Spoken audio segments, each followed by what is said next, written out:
What happens when two educators who've spent careers fighting for children's full humanity sit down to talk about joy, ferocity, and what it means to keep going when the ground keeps shifting?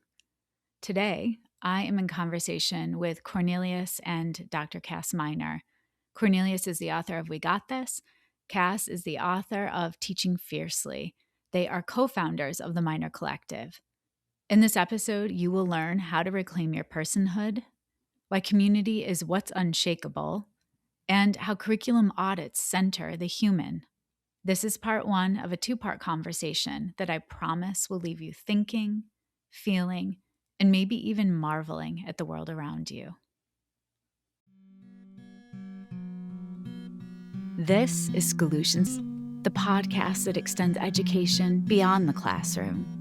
A show that isn't just theory, but practical, try it tomorrow approaches for educators and caregivers to ensure every student finds their spark and receives the support they need to thrive. I'm Olivia Wall, and I'm thrilled to be here today with Cornelius and Kass Minor. I want to start with a question. What does it look like when education is built around the full humanity of every child and every teacher?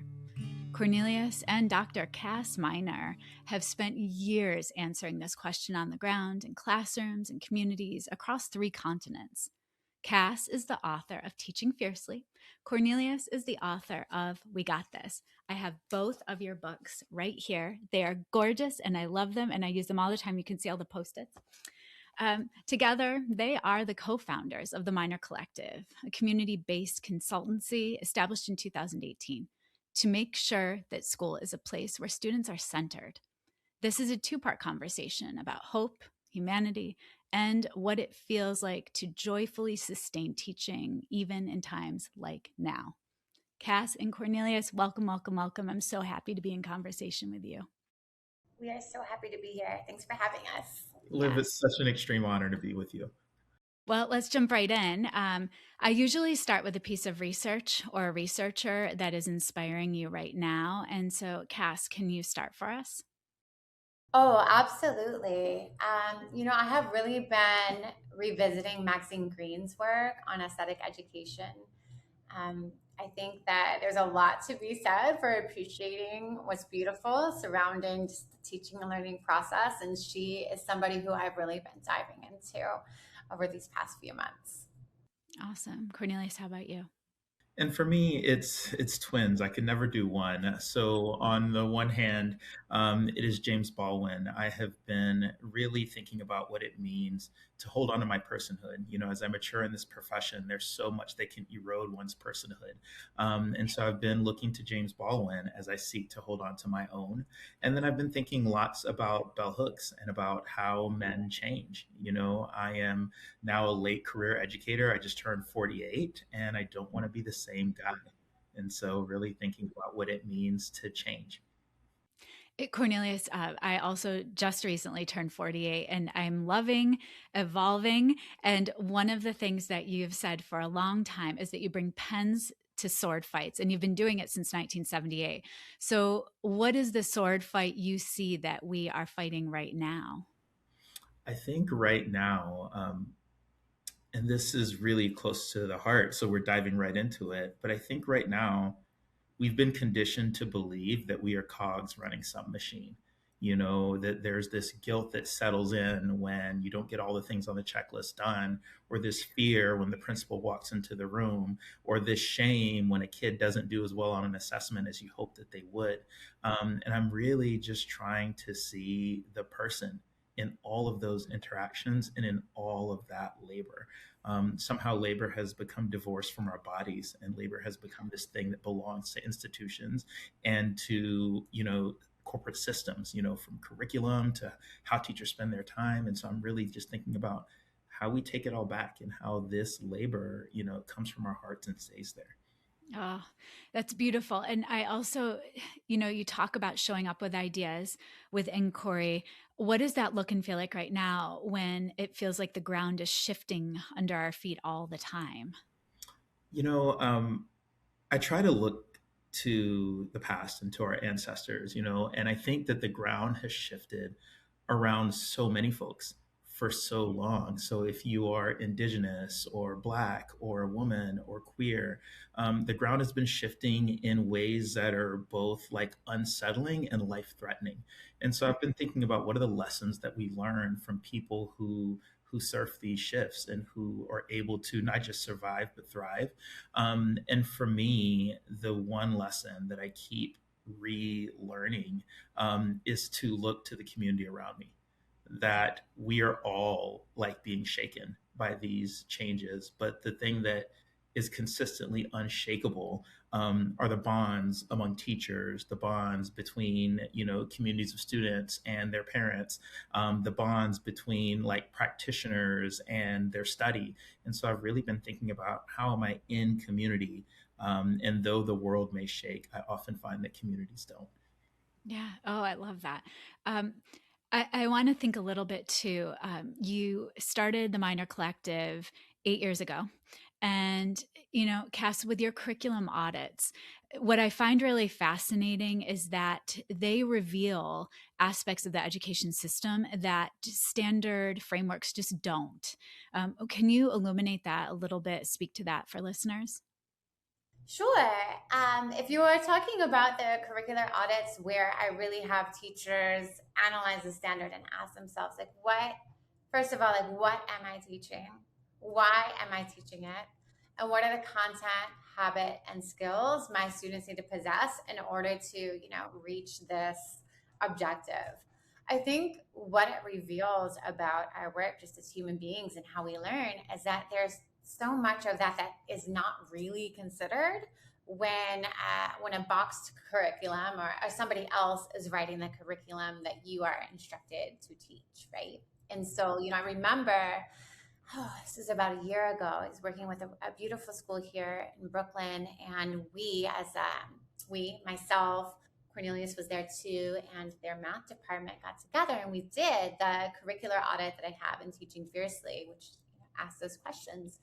And it's very rare when school communities will engage in that kind of work, really ask themselves those questions. When they really analyze those questions alongside student data, not just like the hard metrics, but also like the qualitative like stories and circumstances that their kids are coming to their classroom spaces with.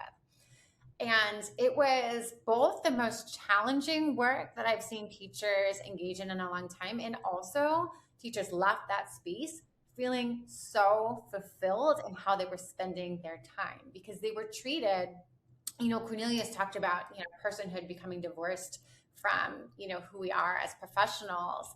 And I feel like when people have those experiences, when teachers are able to exercise not just like their intellectual part of who they are, but also like this knowledge that they carry with them from their lives and the witnessings they have of students and their families, like that's the alchemy that we really seek. I think that when I say we, people who have the shared value that we want to be as humanistic as possible in our work, what does that mean?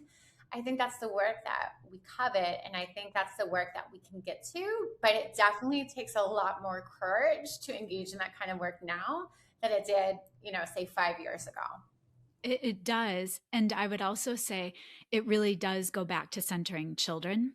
And what I've found profound, especially in middle and high schools these days, is asking teachers to almost unzip their brains. So they're answering your questions, but also it's that thinking process of, what does it look and feel like to respond to this question as an adult?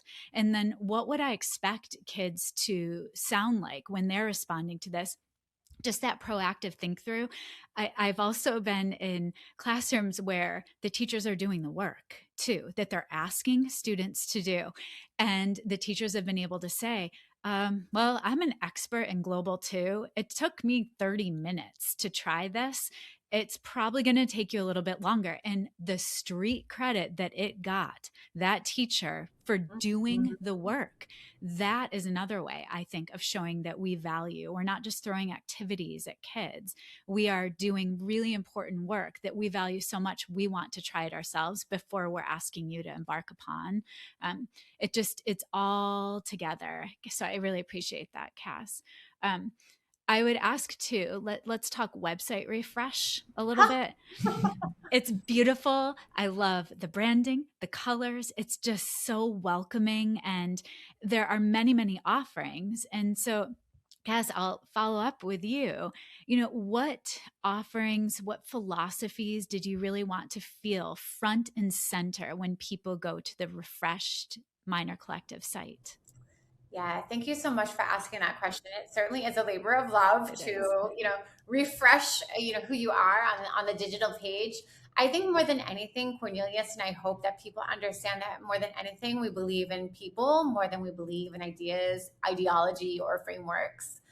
And that is something that we hope has been infused throughout the full website. And I think, what is unique and we hope becomes less unique in the work that Cornelius and I do is we've really approached transforming school culture from, multiple facets, from the classroom, from teacher conversations, but we also do so in a way that's really, really humanistic. We are centering the people. And what I mean by that, we are relational, we are critical, we are adaptive, and we're also incredibly responsive. As we just spoke about a few minutes ago, like the foundation in which we walk in school spaces is consistently like, it's almost like you're walking in a fun house. It is. Like, what's up is down, what's right is left. Yeah. And so, we are really nimble people, and we understand that, there's not really any one framework or any one theory that you can apply. Other than that, we truly believe that we're in this together, and that we can center children in the decisions that we make, and that alone has the power to transform how people experience school. Oh, it sure does. Cornelius, too, what does the new site say about where the Minor Collective is headed? Mm. Well, I think we are headed where teachers are headed. We are headed where children and families are headed. And when you think about what education is becoming right now, it can sometimes feel really scary. That conversations about student growth and about teacher effectiveness have become, conversations about kid obedience and teacher compliance, and that can feel scary if you go alone. And what we're trying to really communicate to folks is that we are not alone, that we want to go together. I am always thinking, my father used to say to me all the time that, if you want to go quickly, go alone, but if you want to go far, go together. Um, and so I think that our site says we want to go far. Yeah, I couldn't agree more. When I look at the site, there's also joy, and not just through the colors, but just the different ways that you frame opportunities to be in conversation and partnership with teachers, with community, with each other. You walk the walk, and that's what I love about both of you so very much. We're going to wrap part one with a lightning round, so get ready. I'm going to alternate between each of you. I have, I think, pretty fun questions. Give your gut response.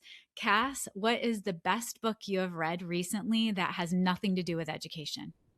Oh, The Antidote. All right, there we go. Cornelius, Pokemon or Dungeons and Dragons, which feels like a great metaphor for teaching right now? The metaphor for teaching right now is Dungeons and Dragons. It is really chart your own path, try anything, observe results, fail, try again. Oh, Yeah. love it. The inquiry process. It is. He just said the inquiry process. It is. He did. There you go. There you go. Dungeons and Dragons, inquiry process, parallel worlds. Yes. Cass, what is one word that teachers are feeling right now? Okay. I'm gonna just twist the question. I'm gonna give you the inverse, and I'm gonna say I want teachers to feel more whimsical in what they're doing in June. That's what I want for them. I'm gonna just manifest it. That's okay. I like it. Cornelius, what would you tell your first year teacher self looking back right now? Go slow. That there's a lot to experience and there's even more to do. And the demand to do it all or to experience it all, stay up late, miss sleep, miss out on moments, that push is very real. And so, first year teacher Cornelius, 26-year teacher Cornelius. Both of those guys need to go slow. Yeah, I agree. And balance. Life is about balance. It's important. Kass, a school that truly centers children. Finish that sentence. A school that truly centers children knows where to find beauty in the biggest of the mess. Beautiful. All right. Cornelius, what is one small thing that's giving you hope right now that you're seeing in schools? At risk of sounding really cliche, it's conversations like this one. It is seeing kids cross the street together and laugh. It is watching, kids leave their spelling bee practice in the afternoon. It is the sound of the restroom when kids are hanging out and late to class. It's those little things. It's what Kass just said. It's like where we find beauty. There were these boys who were sprinkling water on each other at the school dance. I was on bathroom duty at the school dance. And instead of dancing and listening to music, there was this joyous sprinkling of the water. Highly mischievous, incredibly inappropriate, but also beautiful. That's giving me a lot of hope right now. I feel it. I feel it. I will end with a quick note. My younger son is like voraciously back into reading. He has all of his teachers have been just amazing for many reasons. This year, 8th grade, his English teacher has just rocked his world and he wants to read everything. He's going through our bookshelves and pulling, is this good, Mom? Is this good? And he is lending our books out to his friends now. And I'm like, dude, I have had that copy for a long time. Make sure it gets home. And I dropped him off this morning. I'm like, what is wrong with you? Like, it's so good. He's lending books out. If they never return, more power. Let them fly in the world. But just seeing the joy that can happen between reading and the slower moments when everything feels so fast right now, it's I don't know, it's giving me hope. So we'll pause part 1 right there, and I cannot wait to continue part 2 because both of you offer so much light and joy. Just thinking of where we can go with education and keep persevering. Thank you, both of you. Thank you. Thank you. That is a wrap on part 1 of my conversation with Cornelius and Dr. Kass Minor. Cornelius said it best today. If you want to go quickly, go alone. But if you want to go far, go together. That's exactly what Kass and Cornelius are doing through the Minor Collective and what I hope we're doing here together on Schoolutions. I'll leave you with 3 of my big takeaways from this conversation with Kass and Cornelius. First, reclaim your personhood. Cornelius reminds us that labor has become divorced from our bodies and handed to institutions. Teaching isn't compliance. It's a calling that lives in our hearts, and we have to keep taking it back. Second, community is what's unshakable. Even when everything feels unstable, the bonds between teachers, students, families, and practitioners hold. Going far means going together. Third, curriculum audits center the human. Kass's curricular audit process asks teachers, what am I teaching? Why? And what do my students actually need? When teachers engage with those questions alongside real student data, quantitative and qualitative, the result is intellectual fulfillment and human connection, not compliance. Make sure to check out all the resource links in the show notes to connect with Cornelius and Kass and have access to their writing. Don't forget to come back for part 2. We talk about how to strike a balance between ferocity and grace, what it means to truly know and be known, and we talk about the quiet magic of marveling at the children right in front of us. You do not want to miss it. We'll see you Friday.